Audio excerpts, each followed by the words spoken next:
దేవుని యొక్క మహోన్నతమైన నామమును గురించినటువంటి మీ అందరూ కూడా హృదయపూర్వకమైన వందనాలు తెలియపరుస్తున్నారు. ఇర్మియా గ్రంథమును ధ్యానం చేయడానికి మనం సిద్ధపడుతున్నాం. మధ్యాహ్న సమయంలో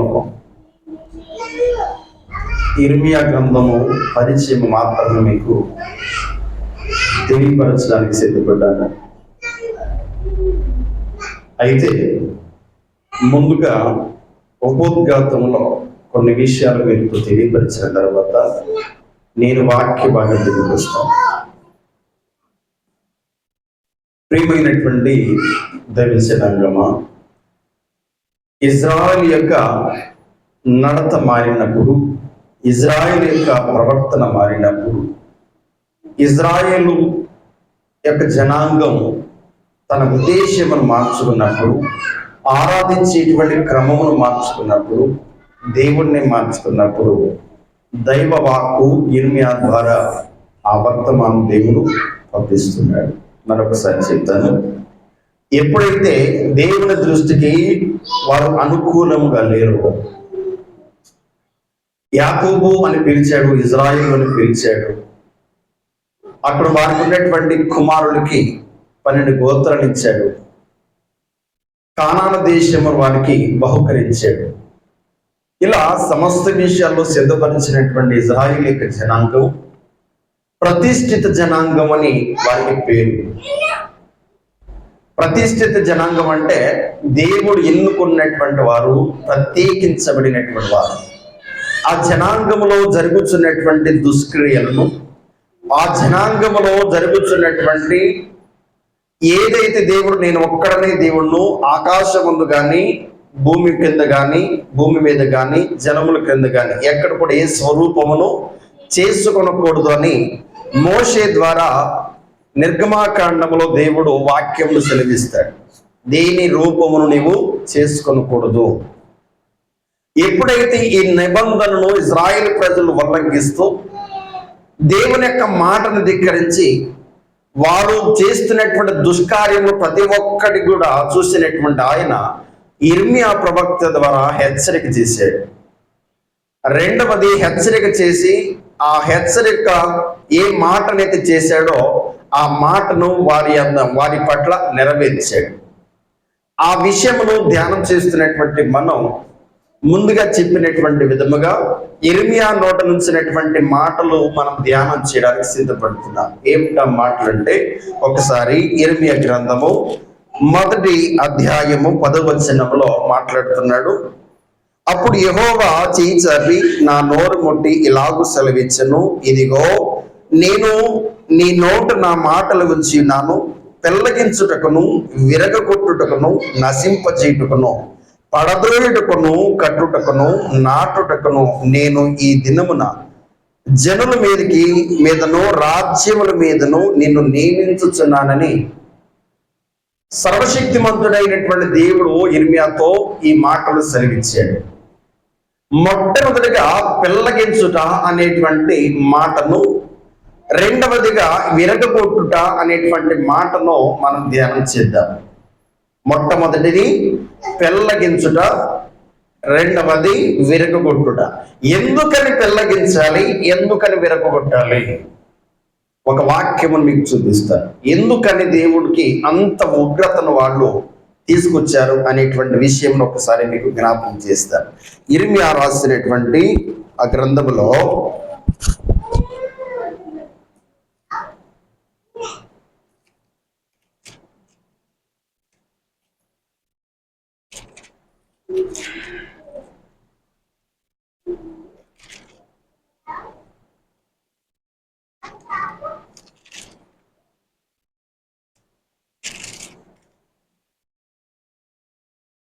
3వ అధ్యాయము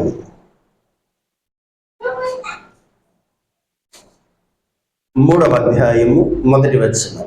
ఇర్మియా గ్రంథము 3వ అధ్యాయము 1వ వచనం. మరి ఒకడు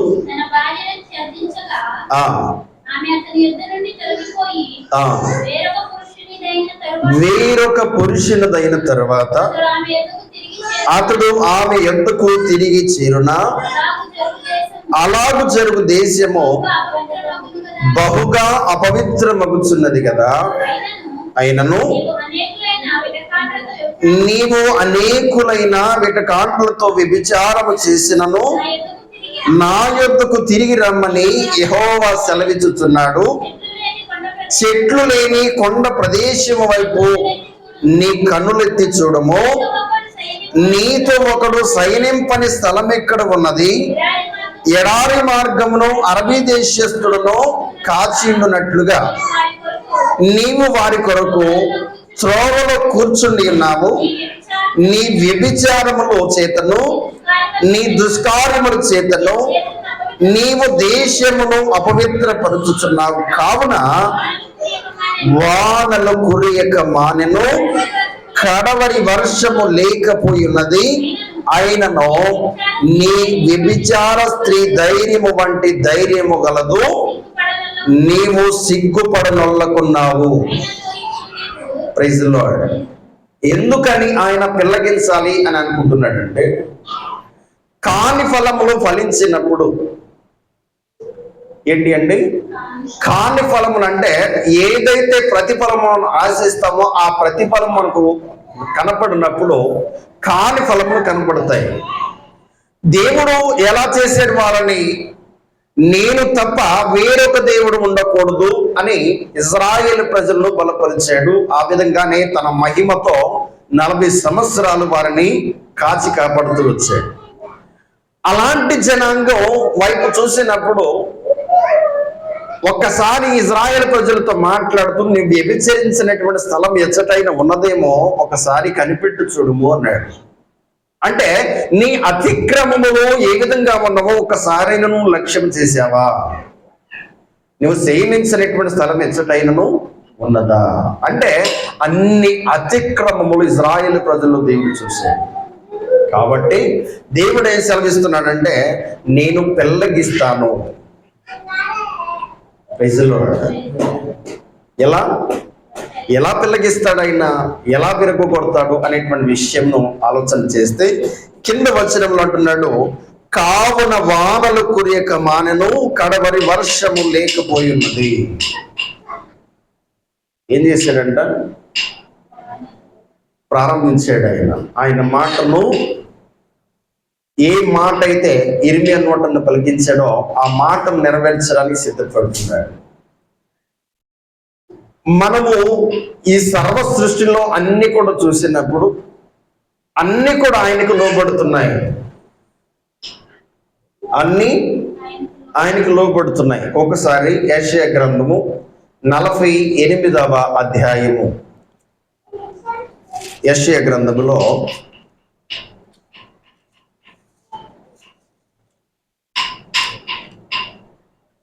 48వ అధ్యాయము 12వ వచనం ఒకసారి చదవండి. యాకోబు, నేను పిలిచినటువంటి ఇజ్రాయేలు, నాకు చెవియొగ్గు వినుము. నేనే ఆయనను, నేను మొదటి వాడను, కడపటి వాడను. నా హస్తము భూమి పునాది వేసెను, నా కుడి చెయ్యి ఆకాశ వైశాల్యమును వ్యాపింపజేసెను. నేను వాటిని పిలువగా ఒక్కటి తప్పకుండా అవన్నీ నిలుచును. Praise the lord. దేవుడు దేనికి ఆజ్ఞాపిస్తున్నాడంటే వాటన్నిటికీ ఆజ్ఞాపిస్తున్నాడు.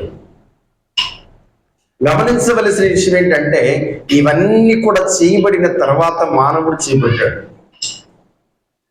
భూమి పునాదులు కానీ, ఆకాశ వైశాల్యము కానీ, సమస్తమైనటువంటి ప్రకృతి కానీ అంత కూడా నిర్మించబడిన తర్వాత మానవుడు నిర్మించబడ్డాడు. ఇక్కడ మానవుడు నిర్మించబడ్డాడు, కానీ దాని మీద ప్రతి దాని మీద మానవుడికే అధికారం ఇచ్చాడు దేవుడు. అయితే ఇవన్నీ కూడా ఒక్కటి తప్పకుండా అన్ని నిలుస్తున్నాయి, కానీ మానవుడు మాత్రం నిలవట్లా. ఎలా సరిచేయని వ్యక్తిని ఎలా సరిచేస్తే వింటాడు అంటే, దేని మీద అయితే అధికారం ఇచ్చి దేనినైతే ఏలమని చెప్పాడో ఆ సర్వ భూమి అంతా కూడా మానవుడు ఏలడానికి సిద్ధపడుతుంది. ఎలా సిద్ధపడుతుందంటే, ఒకానొక సమయంలో మనం నీళ్లు లేక ఆకాశం వైపు చూస్తాం, అది వర్షం కురవకపోతే మనకి ఏ దారి లేదు. ఏం చేస్తాం? దారి లేదు. ఏం చేయాలి? దిక్కు సోచనటువంటి పరిస్థితి. ఎక్కడ అది కురవట్లేదు కదా, ఒకవేళ ఆ భూమిలోనైనా తవ్వుదాం, నీళ్ళు ఏమైనా దొరుకుతాయేమో. భూమి ఇక్కడ నీళ్ళు ఇవ్వదు. మనిషిని గతి ఏంటి? రెండో విషయం ఆలోచన చేస్తే, మనము ప్రతి దినము ప్రతి క్షణం ఏం చేస్తామంటే గాలిని పీల్చుతాం. ఒకవేళ గాలి ఆగిపోయిందంటే ఒక్క క్షణం మనం ఏమైపోతామో తెలియదు. దేవుడు కనుక వాటి మీద ఆజ్ఞాపించి వీటి ఆగుము అన్నాడంటే మనం ఆగిపోతాం. అంటే సర్వము ప్రకృతి విపత్తు మనుషుడి మీద వైపరీత్యం చూపించినప్పుడు మనుషుడు ఎందుకును పరిగిరానటువంటి స్థితిలో తన దౌర్భాగ్య స్థితిని ఒక్కసారి జ్ఞాపకం చేసుకుంటాడు. Praise lord. అలా దేవుడు ఏం చేస్తున్నాడంటే పెళ్ళగించడానికి, విరగొట్టడానికి సిద్ధపడుతున్నాడు. మనలో అవిధేయతలు పెళ్ళగించాలి, మనలో ఉన్నటువంటి ప్రతి ఒక్క అతిక్రమాన్ని విరవాలి, నలగొట్టాలంటే మనము ఏదైతే బలము అని అనుకుంటున్నామో దానిని బలహీనత చేయాలి మొట్టమొదటిగా. Praise lord. ఏలియా 3.5 సంవత్సరాలు వర్షం కొరకుండా ప్రార్థన చేశాడు. ప్రార్థన చేసినప్పుడు అక్కడ ఉన్నటువంటి జనాంగం అంతా కూడా అల్లల్లాడిపోయారు. ఎందుకని ప్రార్థన చేశారంటే, ఎందుకని ఏలియా అటువంటి ప్రార్థన చేయవలసి వచ్చిందంటే, అప్పటికి బయలు ప్రవక్తలు ఎక్కువైపోయారు. దేవుని పక్షమును నిలవలసినటువంటి వారు బయలు ప్రవక్తల పక్కన నిలబడి ఇదిగో దేవుడు, ఇదిగో దేవుడు, ఇదిగో దేవుడు అని ఆరాధిస్తుంటే నిజమైనటువంటి దేవునికి ఉగ్రత ఏంటో ఆ ప్రార్థన చేసి నిరూపించాడు ఏలియా. అక్కడ ఉన్నటువంటి వారు జనాంగం అందరూ కూడా భీతిల్లారు ఒక్కసారిగా. ఇక ముందుకు వెళ్ళాలంటే ఒకసారి ఇర్మీయా గ్రంథములో 13వ అధ్యాయము 1వ వచనాన్ని ధ్యానం చేసుకుందాం.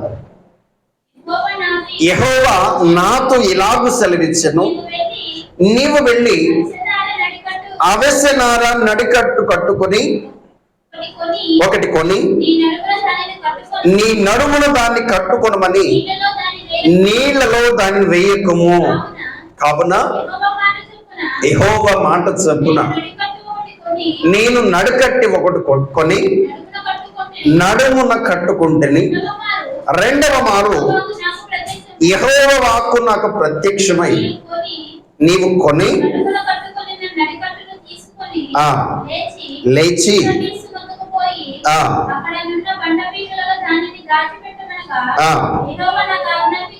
యెహోవా నాకు ఆజ్ఞాపించినట్లు నేను పోయి ఫరాతు నది యొద్ద దానిని దాచిపెట్టి తిని అనేక దినములైన తర్వాత యెహోవా నీవు లేచి నేను అక్కడ పెట్టమని నీకు ఆజ్ఞాపించిన నడికట్టును అక్కడ నుండి తీసుకొనమని నాతో చెప్పగా త్రవ్వి ఆ నడికట్టును దాచిపెట్టిన చోట నుండి దానిని తీసుకొండిని. నేను దాన్ని చూడగా ఆ నడికట్టు చెడిపోయి ఉండెను, అది దేనికి పనికి రానిదాయను. Praise lord. ఇక్కడ ఒకటి కొనమన్నాడు. ఏంటిది అది? నడికట్టు. ఒకడు అవిసెనారా అనేటువంటి నడికట్టు ఒకటి ఇర్మీయాను కొనమన్నాడు. కొని దాని నీళ్లలో మాత్రం ఉంచొద్దు అన్నాడు. ఏమన్నాడండి? నీళ్లలో ముంచినట్లయితే అవిసెనార ఇప్పుడు అలానే ఉంటది, అది పోడవదు. నీళ్లు లేనటువంటి స్థలంలో కనుక భూమిలో ప్రాతి పెడితే దానికి ఉన్నటువంటి స్థితి అంతా కూడా పోతుంది. ఎందుకు కూడా పనికి రానటువంటి స్థితిలో అది అయిపోతుంది. దాని బలం ఏంటి అంటే దానికి కావలసినటువంటి నీరు. ఆ నీరు కనుక దానికి లేకపోకుండా చేసినట్లయితే అది ఎందుకును పనికి రానటువంటి స్థితి వస్తుందంట. అలాగున ఇజ్రాయేల్ ప్రజలు నేను చేసేదను అన్నాడు. ఒకసారి చదవండి.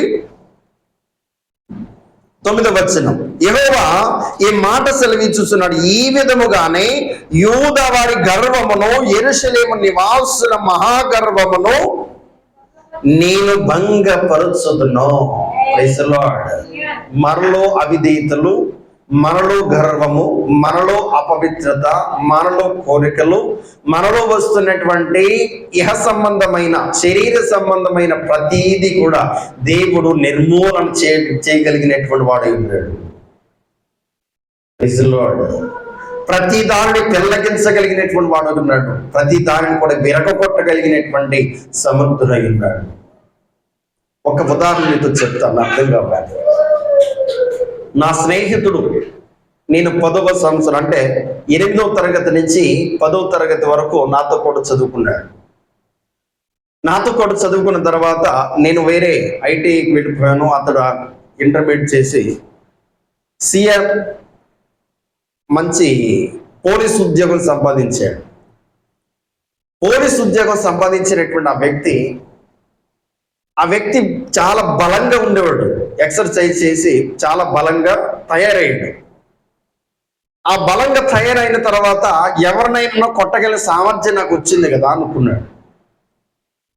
ఒకటి గుద్దికి నేను చంపేస్తా అనేవాడు. ఏదైనా మాట్లాడితే, ఎవడైనా మాట్లాడితే నేను ఒక గుద్దితే చనిపోతాడు అనే స్థితి అలా వచ్చేసాడు. తదుపరి కొన్ని సంవత్సరాల తర్వాత ఒక అనారోగ్యం అనే విధానం వచ్చి నెల రోజులు చనిపోయాడు. తన శరీరం మట్టయిపోయింది. Praise the lord.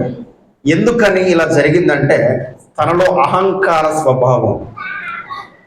ఎందుకని ఇలా జరిగిందంటే నాకు ఎదురు లేదు కదా. ఎందుకని ఇలా జరిగిందంటే ఏ భయము ఆ వ్యక్తికి లేదు. కాబట్టి ఆ వ్యక్తి నిర్మూలమైపోయాడు. Praise the lord. ఏ విధంగానైనానో నిన్ను పెళ్లగించగలిగినటువంటి సమర్థుడు ఉన్నాడు ఆయన. ఏ విధంగానైనానో నిన్ను భూస్థాపితం చేయగలిగినటువంటి సమర్థుడై ఉన్నాడు. ఏ విధంగానైనానో నిన్ను విరగొట్టగలిగినటువంటి సమర్థుడై ఉన్నాడు. Praise the lord. మరొక చిన్న ఉదాహరణ కూడా మీకు చెప్తాను. మంచిగా సంపాదిస్తున్నటువంటి వ్యక్తులు అనేక మంది ఉన్నారు. నాకేంటి అనేటువంటి వారు ఉన్నారు. అలా వెళుతున్నటువంటి సమయంలో ప్రకృతి ఒక్కసారిగా అడ్డం తిరుగుతూ ఉంటుంది. అక్వాకల్చర్ చూస్తారు మీరు. అక్వాకల్చర్ అంటే రొయ్యలు చేస్తున్నటువంటి వ్యాపారులు వ్యవసాయం చేస్తారు. బాగా ఉన్నతంగా వచ్చేస్తాయి. ఒక్కోసారి ప్రకృతి అనుకూలము దానికి ఉండకపోయినందున ఒక్కొక్కసారి అలా పడిపోతారు. మరలా లేవడానికి వాళ్ళకి సామర్థ్యం సరిపోదు. అలా స్థితి వచ్చేస్తుంది ఒకనొక సమయంలో.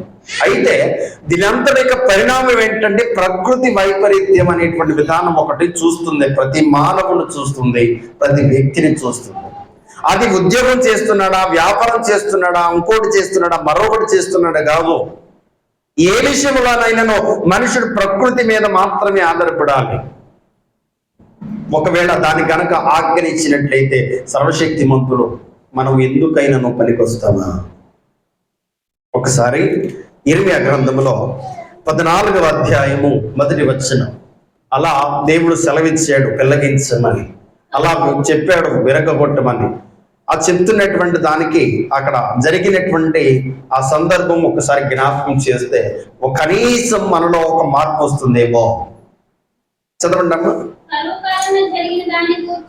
కరువు కాలమున జరిగిన దానిని గురించి ఇర్మియాకు ప్రత్యక్షమై యెహోవా వాక్కు, యూదా దుఃఖించుచున్నది, దాని గుమ్మములు అంగలార్చుచున్నవి, జనులు విచారగ్రస్తులై నేలకు వంగుదురు, యెరూషలేము చేయు అంగలార్పు పైకెక్కుచున్నది, వారిలో ప్రధానులైన వారు బీదవారిని నీళ్లకు పంపుచున్నారు, వారు చెరువుల యొద్దకు రాగా నీళ్లు దొరుకుటలేదు, వట్టి కొండలు తీసుకొని వారు మరలా వచ్చుచున్నారు, సిగ్గును అవమానము నొందిన వారై తమ తలలు కప్పుకొనుచున్నారు. దేశములో వర్షము కురవక పోయినందున నేల చీలి ఉన్నది గనుక సేద్యము చేయవారు సిగ్గుపడి తలలు కప్పుకొనుచున్నారు. సేద్యం చేయవాడు లేకపోతే మనుషుడు ఎందుకైనాను ఎలా ఆయనను జీవించగలుగుతాడా? అందుకని మన దేశంలో వ్యవసాయం కొనినటువంటి రైతును దేనితో పోల్చారంటే వెన్నుముకతో పోల్చారు. దేనితో అండి? వెన్నుముకతో పోల్చారు. ఇక్కడ వెన్ను అనేటువంటి విధానం నిలవకపోతే మనిషి శరీరములు ఏది కూడా పని చేసేటువంటి స్థితి ఉండదు. ఒకవేళ చెయ్యి లేదా ఆ వ్యక్తి ఏదో రకంగా బతుకుతాడు, కాలు లేదా ఏదో రకంగా బ్రతుకుతాడు, కళ్ళు లేవా బ్రతుకుతాడు, చెవి ముక్కు ఇవన్నీ కూడా పని చేయట్లేదా బ్రతుకుతాడు. కానీ వెన్నుముక అనేటువంటి విధానం మనుషుడు అది క్షీణించినట్లయితే మనుషుడు ఎందుకును పనికిరాడు. ఎందుకనంటే దాని మీద ఆధారపడేటువంటి స్థితి ఖచ్చితంగా ఉంటది. అక్కడ ఉన్నటువంటి యాజకులు ఎవరిని పంపిస్తారు? బీదలైనటువంటి వారిని వెళ్ళి కొద్దిగా నీళ్లు తీసుకురారు బాబు అంటే అక్కడ వెళ్ళిపోయింది. ఎందుకని ఈ దుస్థితి వచ్చింది అంటే మీరు చేస్తున్నటువంటి అతిక్రమమును బట్టి కాదా? మీరు చేస్తున్నటువంటి అతిక్రమమును బట్టి కాదా?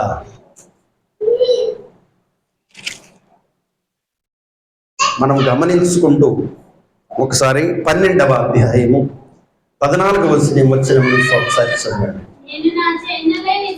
నేను నా జనులైన ఇజ్రాయేలుకు స్వాధీనపరిచిన స్వాస్థ్యమును నాక్రమించుకునే దుష్టులకు నా పొరుగు వారిని గురించి యెహోవా ఇలాగూ సెలవిచ్చుచున్నాడు, నేను వారి దేశముల నుండి వారిని పెళ్లగింతును మరియు వారి మధ్య నుండి యోధా వారిని పెళ్లగింతును. వారిని పెళ్లగించిన తరువాత నేను మరలా వారిని మీద జారి పడుతున్నాను. Praise lord. యిర్మీయా నోట నుంచినటువంటి మాట ఇదే. ఏం చేస్తానన్నాడు? పెళ్ళగిస్తాను, విరగొడతాను, నిర్మూలన చేస్తాను. ఏం చేస్తాను? మరలా నాటుతాను, మరలా కడతాను. మొట్టమొదటిగా మనలో ఉన్నటువంటి ప్రతి ఒక్క గర్వము ఏమైపోవాలి? పెళ్ళగించబడాలి. ప్రతి పాప ఉద్దేశము పెళ్ళగించబడాలి. ప్రతి అతిక్రమం మనలో ఉన్నటువంటి ప్రతి దుష్ట ఆలోచన మన యుద్ధ నుంచి వెళ్ళిపోవాలి.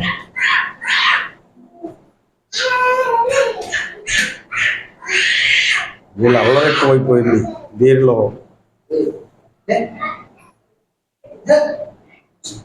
గమనించాలి.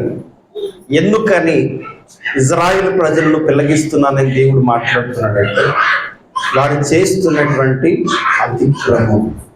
ఎందుకని ఆ గర్వమైనటువంటి హృదయాన్ని వారు ధరించుకున్నారంటే వారు చేస్తున్నటువంటి దుష్క్రియలను బట్టి కనీసం సంతాపపడేటువంటి స్థితి వాళ్ళ దగ్గర లేదు. కాబట్టి ఎందుకని ఈ మాటలు మనం ఈరోజు ధ్యానం చేస్తున్నామంటే ఇటువంటి స్థితిని ఇంచుమించు మనము కూడా కలిగి ఉన్నాం. నాకేంటి కొద్దువ, నాకు అన్నీ ఉన్నాయి, నేను సమస్తమును కలిగి ఉన్నాను, నేను బంధుమిత్రులను కలిగి ఉన్నాను, నేను వ్యాపారము కలిగి ఉన్నాను, నేను ధనవృష్టి కలిగినటువంటి వాడుగా ఉన్నాను, నేను జ్ఞానము కలిగినటువంటి వాడుగా ఉన్నాను, నేను చాలా తెలివిగా ఉన్నాను అనేటువంటి ఆలోచన మనం చేస్తున్నాం. Praise lord. ఏ విషయమును బట్టి దేవుడు మాట సెలవిస్తాడో ఆ మాటను బట్టి మనం గనక మార్పు చెందకపోతే మనలో అవిధేయతలను ఏ విధంగా సరిచేయాలో ఆయనకు తెలుసు. మనం ఏ విధంగా ఆయన వైపు చూపించాలో, ఆయన వైపు చూసే విధంగా చేస్తాడో ఆయనకు తెలుసు. కాబట్టి మనలో ఉన్నటువంటి ప్రతి అవిధేయత మొట్టమొదటిగా పెళ్లగించబడాలంటే తగినటువంటి శిక్ష మన యొద్దకు వస్తే తప్ప మనము పెళ్లగించబడం. ప్రతి ఒక్క తగినటువంటి శ్రమ మన యొద్దకు వస్తే తప్ప మనకు కవ్విప్పు రాదు. ఎన్నిసార్లు చెప్తే బలవంతుడైనటువంటి నేను బలంగా ఉన్నాను అనేటువంటి విధానం చేస్తాడు. ఒక్కసారి బలహీనుడైన తర్వాత తెలుస్తుంది. మరలా బలం పొందుకోవాలంటే అది సాధ్యం కాదని. పోగొట్టుకున్న తర్వాత తెలుస్తుంది మరలా దాన్ని పొందుకోవడానికి ఎంత కష్టమో అని. అందరూ కూడా ఆలోచన చేసి మరొక విషయాన్ని కూడా మీకు జ్ఞాపకం చేస్తాను. 14వ అధ్యాయము 14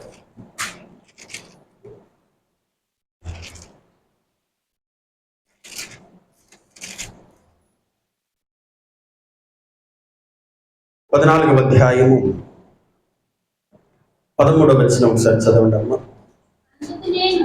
అందుకు నేను అయ్యో ప్రభువైన యెహోవా, మీరు ఖడ్గము చూడరు, మీకు క్షామము కలగదు, ఈ చోటలో నేను స్థిరమైన సమాధానం మీకు ఇచ్చిదనని ప్రవక్తలు వారితో చెప్పుచున్నానని నేను అనగా, యెహోవా నాతో ఇట్లా, నేను ప్రవక్తలు నా నామమును బట్టి అబద్ధములు ప్రకటించుచున్నారు, నేను వారిని పంపలేదు, వారికి ఆజ్ఞలను ఇయ్యలేదు, వారితో మాట్లాడలేదు, వారు అసత్య దర్శనమును, శకునమును, మాయాతంత్రమును, తమ హృదయమును పుట్టిన వంచనను ప్రకటన చేయుచున్నారు. కావున నేను వారిని పంపకపోయినను నా నామమును బట్టి ఖడ్గమునైనను క్షామమునైనను ఈ దేశములోకి రాదని చెప్పుతూ అబద్ధ ప్రవచనలు ప్రకటించుచున్న ప్రవక్తల గురించి యెహోవా ఇలాగూ సెలవించుచున్నాడు. ఏమంటున్నారంట అక్కడ ఉన్నటువంటి వారు? అయ్యో లేదు, ఉగ్రత మన మీదకేమి రాదు, మన అతిక్రమం ఏంటో మనకు తెలుసు, మన అవిధేయత ఏంటో మనకు తెలుసు, మన పాప ఆలోచన ఏంటో మనకు తెలుసు. వాక్యం ఏమి సెలవిస్తుంది? అలా ఉండకూడదు అంటే, లేదు లేదు అలా జరగదు అంటే అది అబద్ధమా నిజమా? గ్రహించుకోగలిగినటువంటి వాడు ఉన్నాడా? ధనాపేక్ష సమస్తమైనటువంటి దానికి నాశనానికి మూలం అని వాక్యం సెలవిస్తుంటే, ప్రభువా ధనము దయచేయమని ప్రార్థన చేసేటువంటి వాడు బహుగా ఆశీర్వదించని పెద్దగా మాట్లాడేటువంటి మాటలు అబద్ధాలు కావాలా? అవునా కాదా? Praise the lord. ఏదైనా దానిని ఆశించి నేను ఒక ప్రాంతం గుండా వెళుతున్నాను, ప్రదేశం చెప్పను కానీ ఒక ప్రాంతం గుండా వెళుతుంటే ఒక ఇంటి నుంచి పెద్ద పెద్ద శబ్దాలు వస్తున్నాయి. ఏంటి ఆ పెద్ద శబ్దాలని ఒక్కసారి నేను అలా ఆగేటప్పటికీ ఒక వ్యక్తి ప్రార్థన చేస్తున్నాడు, అయ్యా వీరిని అత్యధికంగా ఆశీర్వదించము. ఎలాగంట? అత్యధికంగా ఆశీర్వదించమని పెద్ద పెద్ద శబ్దాలతో మాట్లాడుతూ ప్రార్థన చేస్తున్నాడు. అసలు ఆశీర్వాదం అంటే ఏంటి? ఆశీర్వాదం అంటే ఏంటంటే, ఒక ఆలోచన చేద్దాం. ఇజ్రాయేలీక ప్రజలు కడవరి కాలమున వర్షము కురిగినప్పుడు ఆ సకాలంలో ఫలితము లేక పొలాలు ఎండిపోయినప్పుడు దేవుని వైపు చూసి పూర్ణ ఆత్మతో దేవుని అంగీకరించారు, కన్నీరు విడిచారు. మరలా మందిరం కట్టడానికి చూసినప్పుడు అంత వైభోగమును పోగొట్టుకున్నామే అని పశ్చాత్తపడినప్పుడు వారు ఆశీర్వదించబడినటువంటి వారా, హృదయమును ఇంకనూ అదే గర్వము ధరించుకుని నాకేంటి అనేటువంటి వాడు ఆశీర్వదించబడినటువంటి సమస్తమును కోల్పోయిన తర్వాత మనం ఏమి చేయలేనటువంటి పరిస్థితుల్లో దేవుని వైపు చూసి మనకు సహాయమును అందినప్పుడు దేవుడు అత్యధికంగా ఆ వ్యక్తిని ఆశీర్వదించాడు అని అర్థం. ఈ ఇహ సంబంధమైనటువంటి ధనము దేవుడు ఇస్తున్నాడు అనేటువంటి మాట చాలా అబద్ధం. ఇహ సంబంధమైనటువంటి దానిని దేవుడు వసకుతున్నాడు అని చెప్పడం చాలా అబద్ధం. ఎందుకని అంటే వాక్యం ఆ రీతిగా లేదు.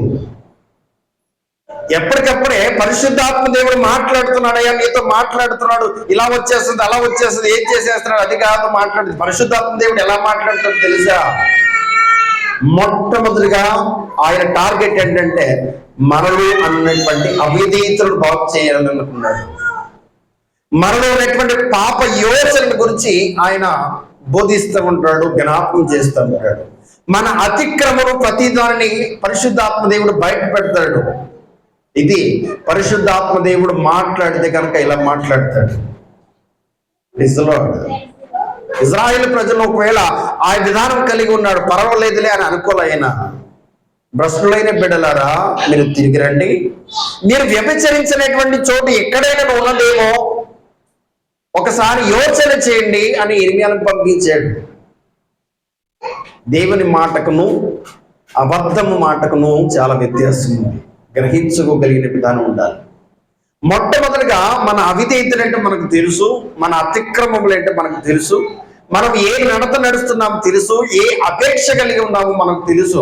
ఇదంతా కూడా విడిచిపెట్టి ప్రభువా నన్ను కాయము అంటే వారు మొర్రపెట్టినను నేను ఆ మొర్రను వినను అన్నాడు ఆయన. అలా అంటాడా దేవుడు? వారు మొర్రపెట్టినను నేను వారి మొర్రను ఆలకించను. ఒకసారి మీకు జ్ఞాపకం చేస్తాను.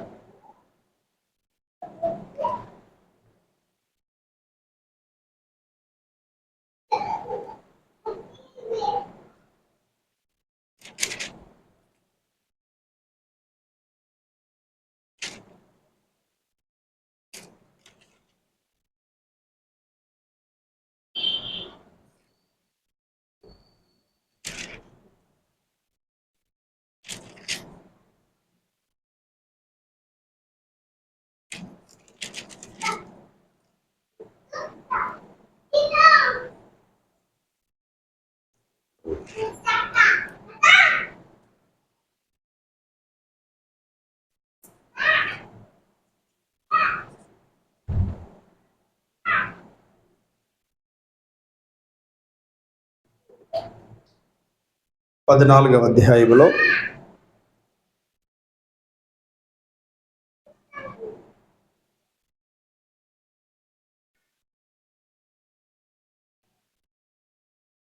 సారీ 15వ అధ్యాయము మొదటి వచనం సరి చదవండి. అప్పుడు యెహోవా నాకు ఇలాగ సెలవిచ్చెను, మోషేయు సమూయేలును నా ఎదుట నిలబడి ఈ ప్రజలను అంగీకరించుటకు నాకు మనసున్నదు, నా సన్నిధిని ఉండకుండా వారిని వెళ్ళగొట్టుదును.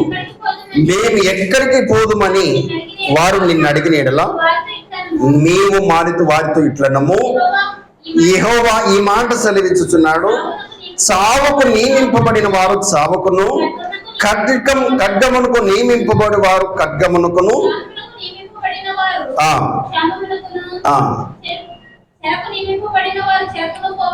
పోవలెను. శిక్ష ఎలా వస్తుంది వాళ్ళ మీదకి? సమస్తమును పెళ్లిగిస్తానన్నాడు, పెళ్లిగించేస్తాడు. సమస్తమును విరగొడతా అన్నాడు, విరగొట్టేస్తాడు. నిర్మూలన చేస్తానన్నాడు, నిర్మూలన చేస్తాడు. తదుపరి నాడతానన్నాడు, కడతానన్నాడు. ప్రతి విషయాన్ని కూడా గమనించి దీనికి కారణం ఏంటంటే మన అతిక్రమం. దీనికి ప్రతిఫలం మనం ఖచ్చితంగా అనుభవించాల్సిందే. పశ్చాత్తపడినటువంటి వాడేమో దేవుడు ఏదైతే బయలుపరిచాడో ఆ బయలుపరిచినటువంటి దానిని బట్టి సంతాపపడుదును అన్నాడు. నేను ఏ మాటనైతే ఫలానా వ్యక్తుల గురించి ఫలానా జనాంగం గురించి చెప్తానో వారు ఒకవేళ తమ మనసు మార్చుకునే పక్షమున నేను ఆజ్ఞాపించినటువంటి దానిని వెనక్కి తీసుకొని సంతాపపడతాను అని వాక్యమును బట్టి సెలవిస్తున్నాడు. Praise the lord. మనం మార్పు చెంది మనలో ఉన్నటువంటి అవిధేయతను మొట్టమొదటిగా పెళ్లగించాలి, రెండవది విరగొట్టాలి, తర్వాత నిర్మూలన చేసిన తర్వాత దేవుడు మరలా నడతానని చెప్తున్నాడు, మరలా కడతానని చెప్తున్నాడు. దీనిని ప్రతి ఒక్కరు కూడా జ్ఞాపకం చేసుకొని దేవుని యొక్క సాన్నిధ్యంలో ఇంకొను బలపడుతూ, దేవుని యొక్క సాన్నిధ్యంలో నాకున్నటువంటి నా స్థితిని ఆయన జ్ఞాపకం చేశాడు కాబట్టి నాలో ఉన్నటువంటి సమస్త అవిధేయతను ఈరోజు నేను తొలగిస్తున్నాను అని నిశ్చయత కలిగినటువంటి వాడిని దేవుడు ఆదరిస్తాడు, దేవుడు కనికరం చూపిస్తాడు. ఆ కనికరమును ఆదరణ మనమందరూ కూడా పొందడానికి సిద్ధపడదాం. ఈ మాటలు ముగిస్తున్నాను. సర్వశక్తిమంతుడైనటువంటి దేవుడు ఈ మాటలు బట్టి మహిమ పరచుగాక. ఆమేన్.